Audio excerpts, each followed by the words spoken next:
How do you know what's right and what's wrong? In other words, how do we as a humanity determine our moral compass or morality? Do we do it by our own subjective thoughts and feelings, or do we rely on something more objective? So this is an interesting topic, and this has been a field in philosophy debated forever because nobody actually knows the truth. I'm gonna show you a clip and you tell me whether you thought it's all right for people to show that or if it's somehow inappropriate. Take a look. Get ready for this trailblazing 11-year-old drag kid who RuPaul is calling the future. His bravery is inspiring so many. I'm very proud of him.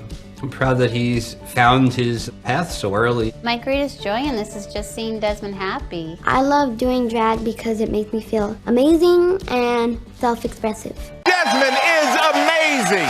According to modern philosophers who are coming from the school of Socrates and all those big shots in Greece, this would be considered, to be honest, okay. But according to more religious and traditional schools of thought, this is a completely wrong and a backwards way of thinking, and it's actually not progress but regress. And in today's society we hear a lot about progress, that we need to progress to another magical place, and only through that progress we can achieve enlightenment. The progress is not only technological or economic, but it's also moral, which means that basically your mother is less moral than you, because progress is measured in time. So if we take a look at the history of the world, we can see that maybe 50 years ago, when your parents were growing up, they had a different moral compass than you have, and then their grandparents, and that person 100 years ago was a completely lost individual, not even talking about 1,000 years ago. So this is a general idea in today's society, that with the progress of time, the human being evolves and their morality evolves as well. Therefore, we can achieve a more just world and a more just society because our morality is fluid, it is subjective. We have to test different scenarios and eventually we will progress. This might sound like a very reasonable idea, but let's look into some basic principles. Let's have a timeline here, right? So we have, on one hand, we have time, on the other one, we have morality. So we can see 2,000 years ago, Jesus Christ was born. Morality was at absolute low, and it kind of went up. So right now, people, 2,000 years later, are much moral. We are a much better society, morally speaking, than these people were. That's one view, how we look at this. But the other one is, no, it's actually the opposite. During the birth of Jesus Christ, or any other, religious figure from the past, let's say 1,000 years ago, 1,500 years ago, the morality was at its all-time high, and it's just going downwards from there. And that's another view that we have to look into. Now, if you're thinking as a rational Western person, you're saying that's completely ridiculous. I mean, we can see the technological progress, we can see the economical progress, the health progress, and everything else has progressed since those times. But does that really correlate with anything that has to do with morality? Well, if we look at the background or the backbone of the entire Western philosophy, you would have to go to Socrates.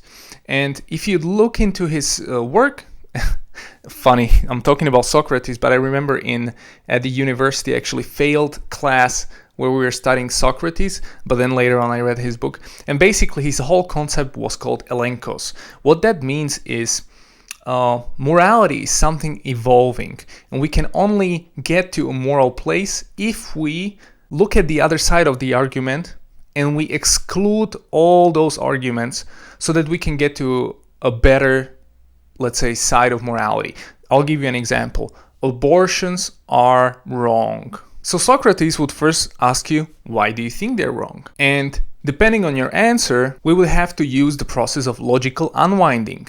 You would have to look into the exact opposite position and basically disprove it. The idea is to show inconsistencies in the theory and therefore come across a solution which is more closer to the truth. He actually acknowledges you can never get to the truth, but you will get closer to the truth through doing these Elenkos exercises than if you would just stick with your default position. Now, this may sound good in theory, but what was the biggest problem that Socrates had? Anytime you're defining a logical argument, you have to look into first principles, which is the basics that everybody has to agree on, and from there we can make a logical argument. But Socrates said morality comes from brain and mind. It comes from human experimentation, and the more we experiment and we figure out what's wrong, we can get to what's good. Is this a true statement or not? He considered this as a true principle because he said morality before that came from the culture or religion, which is inherently flawed. Therefore, it is not a reliable source of morality. We have to rely on our own. We have to be the people of science and logic. And we can achieve enlightenment by digging through what's wrong and what's right. Think about it for a second. Can a human being or a race of people come to a moral statement just based on their own actions? Is it possible? Who decides what's good and what's wrong? Is murder bad? Is murder good? Well, we can all agree murder is wrong because we can see the effects of murder on society, and therefore we can see like, okay, murdering is not good, and many societies agree. But there's a lot of gray area in moral theories where you don't have an answer, and if you just stick to what people want to do and what people desire, and then you conclude the moral position, you might come across situations like the clip that I just showed you, where it's clearly wrong from the people's perspective. They deep down know it's wrong, but because society is now kind of promoting these things, they just go with the flow. And if you think about it, 10 years ago, let's say, if I asked you, if you're older enough, if I asked you, what do you think about gay marriage or LGBTQ? You'd say, I think they can do whatever, but I don't think they should get married. I don't think they should have kids. LGBT, I think those people, might have some psychological issues, and but yeah, let them do whatever. What do we say now? Well, yeah, gay people, of course they should get married. If people today suggest that gay people shouldn't get married, they are considered backwards. They are considered like, why would you even do that? If people suggest that LGBT people are somehow mentally unstable, or their entire kind of sexual philosophy doesn't really make sense, it's not based on science, you will be socially excluded from the workplace or from your friends. Because nowadays people have adopted this philosophy. So what has happened? 10 years ago, were you really morally lower person than you are today? So you were born and your morality grew? Or what happened? Your parents, who are maybe more conservative than you, do you really believe that they have a lower moral compass than you because you accept gay marriage, let's say? So the principle of Socrates, Elenkos, is to exclude options, what not to do, but it doesn't tell you what is right. It just excludes the things that we shouldn't do. Like murder is wrong, well, we still don't know what's right. We know rape is wrong, but if everybody said rape is okay, maybe you'd say it's okay. We know pedophilia is wrong. For sure, it is the disgusting behavior. But what if in 20 years from now it will be just looked upon? It will be just a misdemeanor. It's very likely this is gonna happen. And nowadays it might sound ridiculous to even consider this, but look what happened 20 years ago. I mean, gay people were definitely more discriminated against. They were not shown in movies. There were no TV shows about gay people. And nowadays, if you turn on the TV or you look at TV shows like Modern Family or some other ones, you can see it everywhere. What happened? Well, it's socially accepted. And the reason it is socially accepted is because there was a sexual revolution and gay people took to streets and they created marches, which then put pressure on politicians to approve a law. Now imagine 10 years from now, all people who want to do incest I don't know how many of them are, but all of them would get together and pressure politicians. Maybe it would be possible as well. So it's all about your whims and desires as a society to approve something or disapprove something, and that's your moral guidance. So you're actually saying that we as humans we know what is good and bad. If you look at human history, we clearly have no idea. And so I just want to throw out a big shout out to religion, any sort of religion, because in religion it's pretty clear. You have a set of rules, they never change. You have a guidebook which says clearly that this is forbidden. There are logical reasons for it. There's a lot of logical reasons for it, but it's also because the God as a concept in most religions is all-knowing, which means he knows what you don't know. So he has been through all the answers and he said this is what you should be doing, and you should simply submit to that or disobey it again. It's up to you, but we already know what's right because he is the external source of truth, which means he is the only objective morality. Therefore, your whims and desires don't really play into it. So if he says this is not the right behavior, we should not be doing this, it's displeasing to him, then we should obey. But it depends on one core thing. Do you actually believe in God? If not, then all of this was useless. I am sorry for wasting your time on this video. And if you think about what is a better way of life, what makes more sense, what will give you more guidelines on how to live, if you will always go where society is moving, you'll never find true contentment with morality. You will always be thinking that we can get somewhere where we haven't been yet.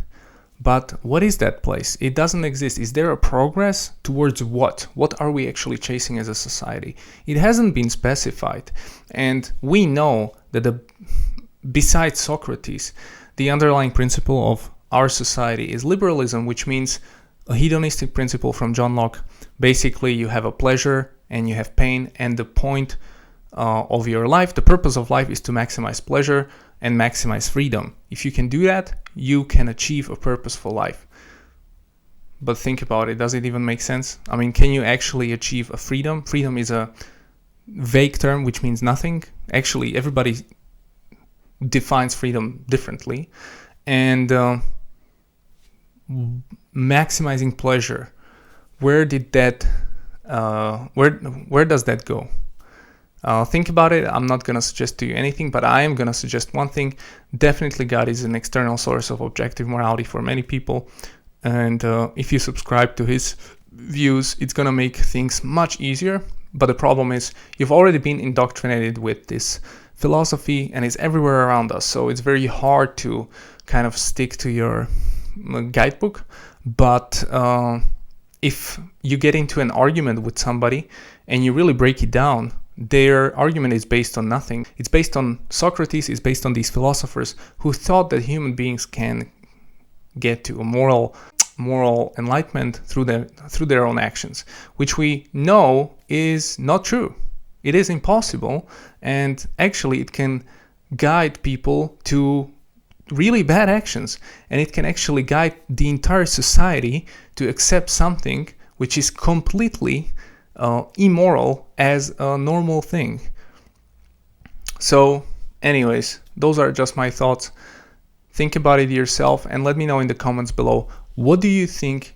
How do you get morality? Where do you get your sense of good and bad? What's good? What's wrong? It's from your parents. Where did they get it from? From your school? What is that based on?